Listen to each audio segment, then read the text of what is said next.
Welcome to the channel. This is Oblivion, and we just got the November refines, and there are some insanely spicy ones in here. So let's go ahead and just jump straight in. Let's start off with our first remix, Legendary Eliwood. So we have Ardent Durandal, grants attack +3. At start of turn, grants bonus doubler to unit and ally with the highest attack, excluding unit, at start of combat. If unit's HP is greater than or equal to 25%, grants attack, speed, defense, and resistance +4 to unit during combat.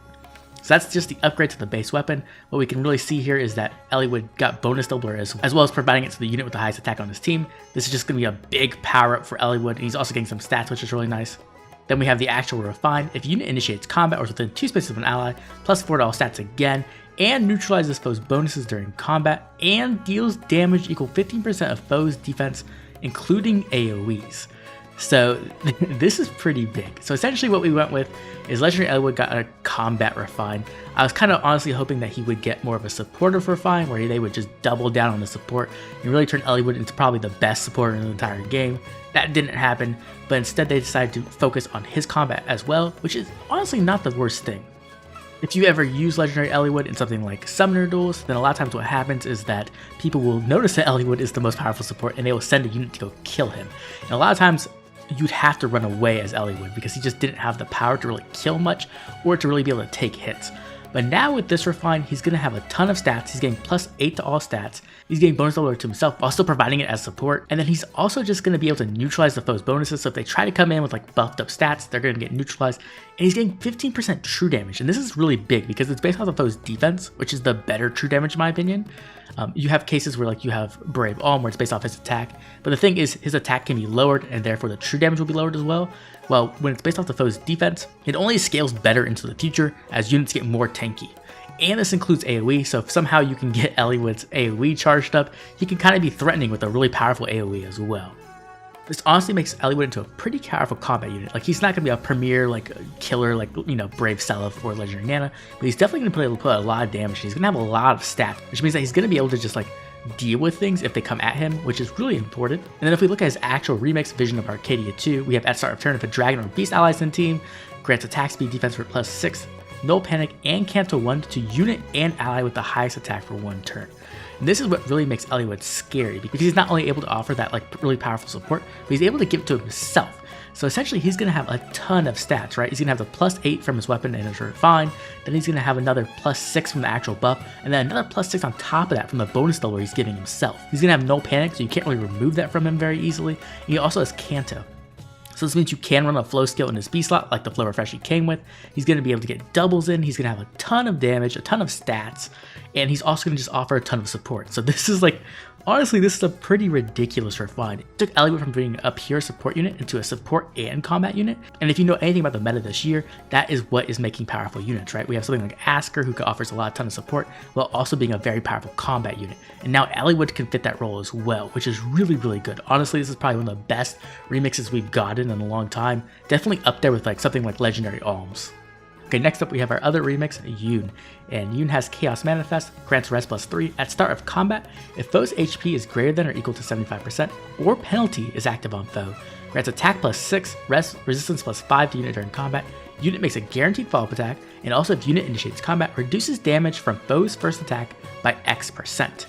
X equaling 2 times total penalties on foe within 2 spaces of target, including target, who has the highest penalties.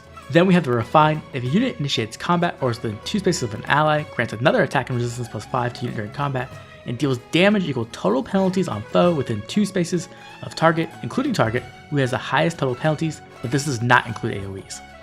Okay, so let's break this down. So essentially she's getting resistance +3, and then if the foe has a penalty on them, or if their HP is above 75%, she's going to get some nice stats. She's going to get attack and resistance +5, and then if she initiates combat, she'll also get another attack and resistance +5. So essentially she can get up to 11 attack and 10 resistance. I'm not sure why they just didn't make it like 6 and 6 here, but whatever, not that big of a deal. She's also going to be able to get a guaranteed follow-up attack, and then she's also going to get damage reduction. And this is like the really crazy part, because there's no cap on this damage reduction. So a lot of other units will have like 40% or 30%, or you even have someone like Brave Marianne who has like 70%, which is a lot, but Yune has no cap. And because she can provide so many debuffs, you can actually get to like really insane numbers. Technically, you can reach 100% damage reduction which means that Yune will take no damage at all from the attack. So she can just engage into the most threatening unit ever. They could do 1,000,000 damage to her, and if she has 100% damage reduction, she'll take none of it. Now, the major thing to know about this, before you think it's completely broken, it is pretty strong, but it's not completely broken. This is pierceable damage reduction. That means things like Deadeye and Lethality will get through it, as well as like Twin Blades with Altina, which I think is kind of ironic and funny. This does mean that Yune is going to be pretty annoying to deal with at certain times if you can make sure that she can get those debuffs off. But that's not all. We have to actually look at her refine as well. So we get some more stats there. But the really important thing is that we're getting true damage. And it's going to be based off the tonal penalties on the foe once again. So you can get a lot of true damage this way. And it's not just based off the single foe, it's based off foes around them. So if you can debuff other foes more, she's going to take the max amount from those foes within 2 spaces. So she can get like a ton of true damage here, right? Especially if you have something like Dark Shrine or like Bright Shrine on your team and those hit someone within 2 spaces of their tank, she's going to get a lot of damage. Because I'm pretty sure the max right now is like -11 or -12. So you can get like somewhere like within 48 true damage if somehow all those debuffs are within 2 spaces. Most of the time you won't get that much, but even so, even being able to get like 12 true damage or up to 20 true damage per hit, it's going to make Yune hit way harder, and it's going to be a lot more difficult to tank her. Before we go on, let's go ahead and check out her remix for her preference C skill. So we have Chaos named Plus. At start of turn, if any foes have the highest attack speed, defense, resistance on the enemy team, inflict -7 on the corresponding stat of foes, and foes within 2 spaces of those foes through their next actions. At start of turn, if any foe has the highest attack, speed, defense, or resistance on the enemy team, inflicts panic on those foes. Okay, so essentially what you're doing here is this is very similar to like Harmonic Dorothea, right? You're essentially getting an Omni Chill. You're going to be able to hit the person with the highest of each stat on that team, and then it's also going to spread and hit any foes within 2 spaces of that unit as well. And then whoever has the highest stat on the team is also going to get panic. So this is really, really strong, right? Not only are you going to be able to just spread debuffs literally everywhere on the enemy team, but if you can if they don't position correctly and that hits the tank, you're going to put panic on them, which will turn all their buffs into debuffs, while also just debuffing their stats. And so what you can really do is double down on debuffs. And this is where her weapon gets really ridiculous, and that 100% damage reduction doesn't seem so stupid anymore, because essentially what you can do is she provides the debuffs herself, which is going to give you a ton, right? Like imagine if you're able to get the -7 to each stat on that tank. That's already 56%, right? But then if you panic them as well and they are stacking up buffs on them and those get turned into penalties, then you can double it, and that's how you get the 100%.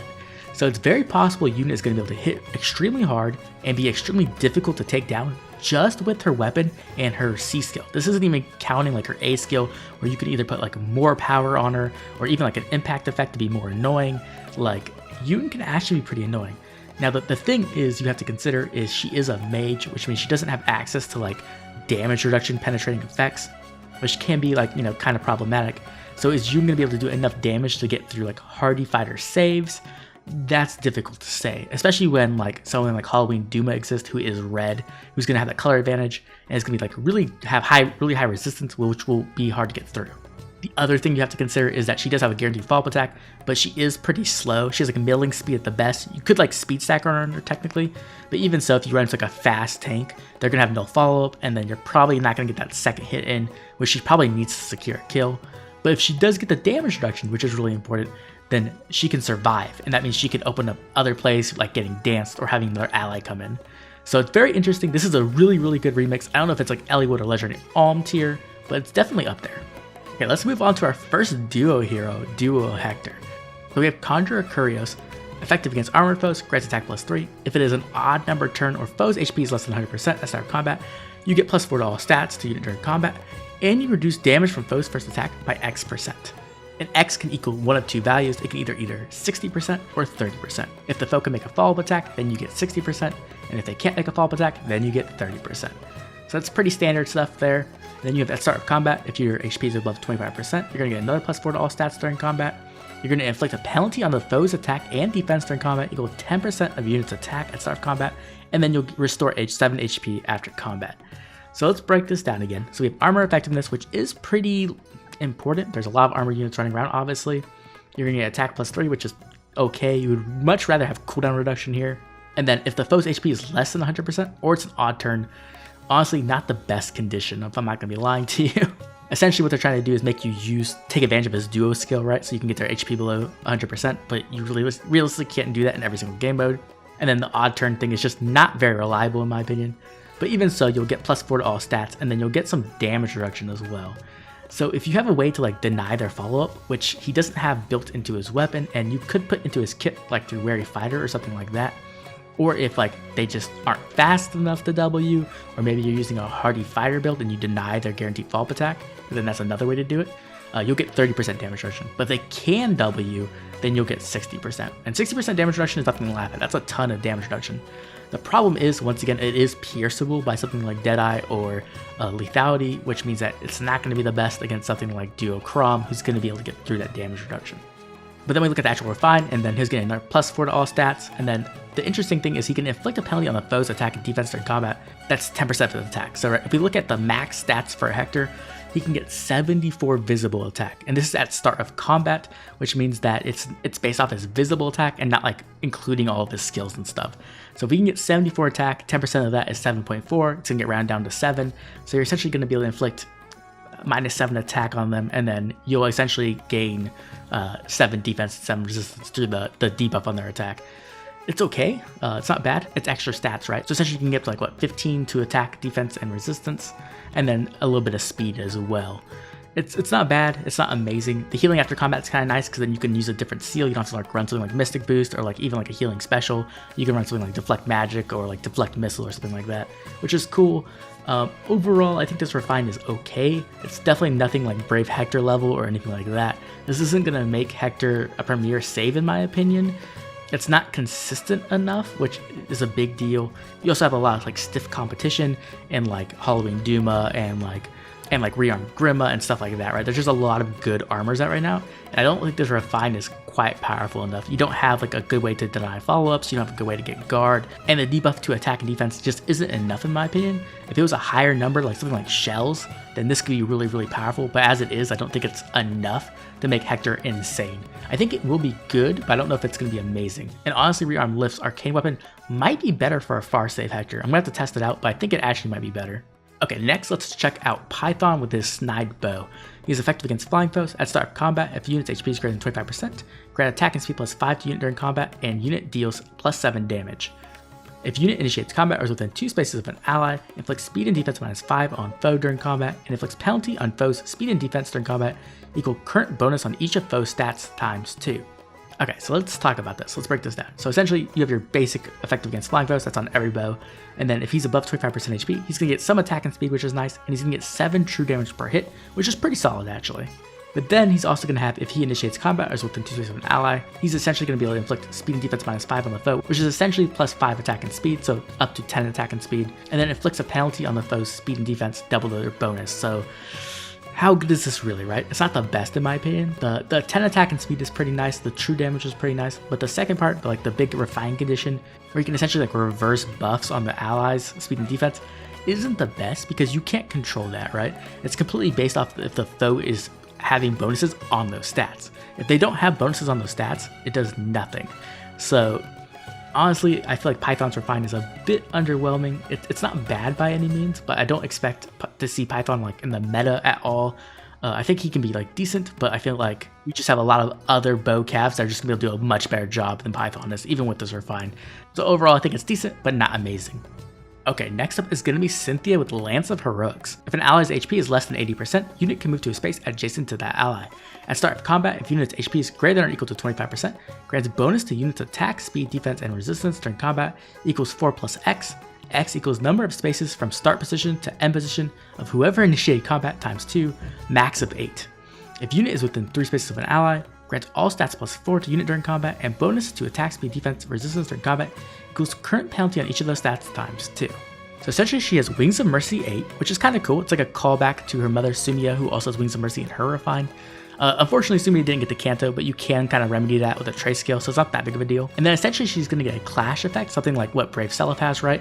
Where depending on how many spaces the unit has moved, who is initiating combat, she's gonna get more stats. And it's gonna be 4 plus up to 8, so you can get 12 stats just off the base weapon, which is really, really strong. It's a lot of stats. And if you're using something like teleportation, right, with that Wings of Mercy ability she has in her weapon, you can move a lot more than 4 stats. But it will max at 4 still, but even so, like getting plus 12 to all stats on a teleport is really powerful. And if the foe initiates combat, which will typically be about 2 spaces, but like maybe if you have Brave Self coming at you, you'll get 4. You can get a lot of stats that way too. So it's a pretty strong effect actually. And then her actual refine is going to just offer more stats, but also a unity effect. So for some reason, Cynthia gets debuffed, she's going to get a lot of stats back, meaning she's actually really good with like bonuses, right? Because if those bonuses get turned into penalties, the unity effect will protect her from that, which is really cool. So overall, I think Cynthia actually got a really solid refine. It's going to make her like a really cool unit. So some things to consider is that she does have cooldown reduction in her weapon, meaning that it's going to be a bit more difficult for her to be a Gale Forcer. You're going to need some help from like Asker or Duo Crom or something like that. But the Wings of Mercy in her weapon means you can run something like a trade skill or a flow skill or a B-slot, which is really nice. She's also going to just get a ton of stats, so she'll probably do pretty good in combat, which is really nice. Overall, I'm pretty impressed with Cynthia's refine. It's not going to be like meta breaking by any means or anything like that, but if you were a Cynthia fan, you definitely came up, and this is a really solid weapon. Alright, next up we gotta talk about Fallen Corrin's refine. I was a bit scared just because we saw Fallen Tiki's and it wasn't the best, but this is Corrin, so I expect her to get treated a little bit better. So let's see Savage Breath. Grants attack plus 3, grants attack, speed, defense, and resistance plus X during combat. Calculates X based on the number of allies within 2 spaces of unit. If you have 0 allies within 2 spaces, you get plus 7. If you have 1, you get plus 5. If you have 2, you get plus 3.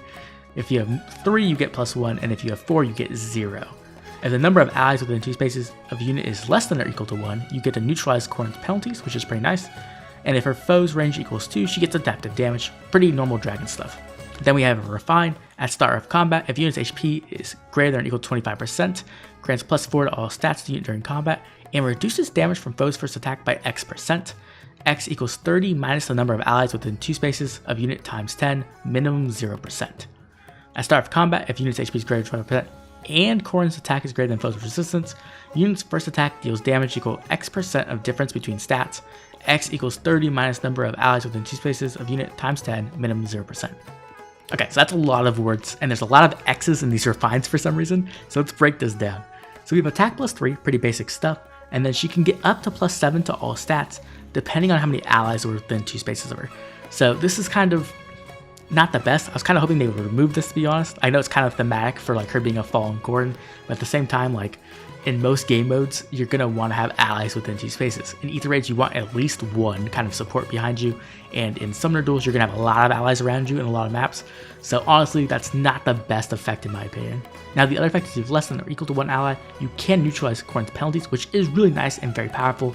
And this can work in something like Ether Raids if you're using just 1 support. Like let's say you use her in like Asher season and you have Elimine behind her and that's it. Elimine can offer that support and Corrin still gets to neutralize those penalties, but she won't get the full plus 7 to all stats, she'll only get plus 5, which is about average for normal weapons nowadays. After that, we look at the actual refine. She's getting plus 4 more to all stats, so overall she can get up to plus 11 to all stats, which is pretty strong, but once again that condition is there kind of holding it back a bit. Then she can get damage reduction, which is really cool, but it's only on the first hit and it's only 30%. And it actually is reduced by having more allies within 2 spaces. So unfortunately, if you have that 1 ally within 2 spaces, you're going to only get 20% damage reduction against the first attack, which isn't that good nowadays, honestly. I think they could have made it a little bit stronger because you're going to want at least 1 ally within 2 spaces. And then the second condition is, once again, if she's above 25% HP, but also if her attack is higher than the foe's resistance. She has a decent attack stat, so it's definitely plausible. You're going to get some true damage. And the true damage is based off her attack minus the foe's resistance. And then you can get up to 30% of that based off how many allies are within 2 spaces. So once again, if you have 1 ally, you'll get 20% true damage of that difference, which isn't bad. But the real problem Fallen Corrin has, is that condition of having to be solo or having to be within like, only having like 1 ally within 2 spaces. It really holds her back in my opinion. It kind of like makes her a bit weak, especially in something like Ether Raids where you're going to at least want 1 ally.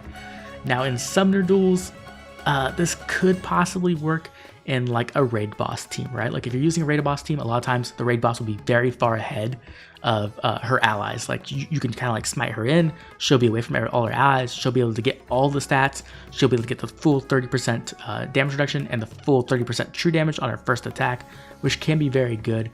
Like this could work with something like with a legendary Eliwood comp or something like that. But even so, I don't think it's like amazing. I still think like something like Halloween Corrin is much better. Maybe even legendary Corrin. I'm not completely sure on that one. I'll have to like look at it a little bit more. But I do wish that they would have like kind of taken that restriction off or made it a little bit more lenient maybe, so that she could have like flexed a little bit more, because as it is, those are some really big restrictions that can really hold her back. And as someone who is using Fallen Male Corrin, that restriction has been very like damning in my use of him and has really weakened him as a unit in my opinion. So I do think this is like a good refine, but I don't think it's like amazing top tier refine. I definitely think it's usable if you're a Fallen Corrin fan, but I don't think it's gonna like push Fallen Corrin like really high into the meta or anything like that. Which is unfortunate because at the time of release, Fallen Corrin was like one of the best Omni tanks in the entire game. Okay, let's move on to the final refine. Okay, our final refine is gonna be my girl Petra with Hunting Blade. Accelerate special trigger, cooldown count -1, effective against beast foes. If a unit is within 3 spaces of an ally, grants +4 to all stats to unit during combat. At start of combat, if a unit's attack, speed, defense, and resistance -4 is less than the same stat of an ally within 3 spaces, grants +6 to units corresponding stat during combat, calculates each stat independently. Dagger 7, pretty typical normal stuff there. At start of combat, if unit's HP is greater than 25%, grants another +4 to all stats to unit during combat, neutralizes effects that prevents units' follow-up attacks, and at start of combat, if foe's HP equals 100% exactly, and unit initiates combat, neutralizes effects that inflict special cooldown charge -X on unit during combat, and reduces damage from foe's first attack by 60%. Okay, so let's break this down again. We have essentially special cooldown -1, we have beast effectiveness, we have +4 to all stats if Petra is within 3 spaces of an ally, then we have another +4 to all stats if her HP is above or equal to 25%, so essentially she can get +8 to all stats just there. Then she has a weird condition that she had in her base weapon as well that I'm not really a big fan of, if I'm being honest. If she has an ally with a visible stat that is 4 more than hers, then she'll get +6 to that stat. I don't like this effect at all. It essentially makes it so that you don't really want high visible stats on Petra, and you also need to run teams that have higher stats than her essentially, right? You need allies who are going to have higher attack, higher speed, higher defense and resistance. Now if you look at her max stats that I have here, she doesn't have the highest visible stats, like 59 is not that high for attack, 51 is like decent for speed, and then defense and resistance at 35 and 30 is really not that high. But essentially it has a pretty restrictive condition, right? Like not like you need to be within 3 spaces of an ally, but that ally has to have higher visible stats than Petra by 4.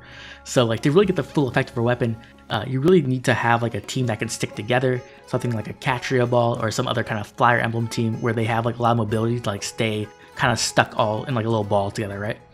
The thing is, she does have some other really good effects. She has the offensive half of no follow-up, which is really nice and really good, especially on a flyer who doesn't always have access to no follow-up in any certain way. This is going to be really nice because it means that she's going to be able to get that double off no matter what. And then the last condition of weapon isn't my favorite. I really don't like when it's only when the foe's at 100% HP.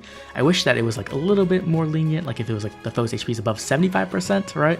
That way you could get it more often. But even so, it's a very powerful effect, because not many flyers have access to the anti-guard effect, right? The half of tempo essentially. And then also she gets damage reduction, which is really important, because if you've played with these kind of characters before, they get to be kind of squishy. So a lot of times what would happen is Petra would go in for an attack, she gets counterattacked and then explodes, right? So this will essentially like make Petra's survivability much higher and allow her to get that second hit in, which she can hopefully use to kill the enemy. Now the question is, can Petra actually kill things? And that's a bit of a difficult question to answer. Her beast effectiveness will make her very good against certain beast units, but even so, she's going to be hitting into hardy fighter a lot against these far saves that are like dominant in the meta. And so essentially what you're going to want to do is you're going to want to hit the first time, activate that hardy fighter, and then on the second hit, you really want to activate lethality and kind of like take something out, right? The problem is that she is a flying dagger and they don't have access to like time spulls, so charging up that lethality will be a bit difficult, and because she doesn't have the highest attack, you can't really rely on something like Heavy Blade or something like that, and Flashing Blade obviously isn't available to flyers, so it's going to be a bit difficult to get those lethalities off. You're really going to need to like pre-charge them with something like Duochrome or Asker. So overall, I do think Petra got a pretty solid refine. This is a very good weapon. It's just not going to be a very meta weapon. I don't expect to see like Petra like everywhere in Summoner Duels or even in Ether Raid's defense. But I do think if you're a Petra fan like I am pretty happy, and that she's going to be a pretty big offensive unit. Okay, with all the refines done, who won the refine war? It has to be Legendary Eliwood. Legendary Eliwood was already an extremely powerful support unit, and he just got way more powerful. His remix made him a better support unit by offering Null Panic, Canto more stats, And then also his refine just made him into a very powerful combat unit, much more powerful than I thought he would be. He's going to be able to get a ton of stats, he's going to be able to get bonuses on himself, he's going to be able to double those bonuses, and he's going to be able to do true damage, which is just really ridiculous. So I think Legendary Eliwood is by far the best unit out of this remix batch, and I expect to see him a lot. Next up, I'm going to have to say Yune. Yune actually got a pretty solid refine in remix. Her refine actually made her into a pretty powerful damage dealer. She can do a ton of true damage while also having a ton of damage reduction, meaning that she can be really difficult and annoying to take down. And then her remix skill just made her into a very powerful support. She's going to be able to provide a ton of debuffs and also just spread them everywhere on the whole enemy team, which is going to be really annoying to deal with. In third place, we're going to have Petra and Cynthia. I think they both got very solid refines that made them much better at what they were already wanting to do. After that, I think we have like Fallen Corrin and Duo Hector. They both got decent refines that can make them very usable, but they aren't really getting everything they needed. In the last place, I'm going to have Python. I think Python just really has an underwhelming refine, if I'm being completely honest. But those are just my thoughts on the refines. I'd love to hear from you. Who do you think won the refine war for November? And who do you plan on refining? I'd also love to hear which refine is your favorite of the batch, so make sure to drop a comment down below. If you enjoyed the video, please drop a like and subscribe. It helps the channel grow, keeps the content coming out, and make sure you don't miss any of my new videos, be it updates, showcases, tier list, or summoning videos. This has been Oblivion, and I'll catch you all later with more Fire Emblem Heroes.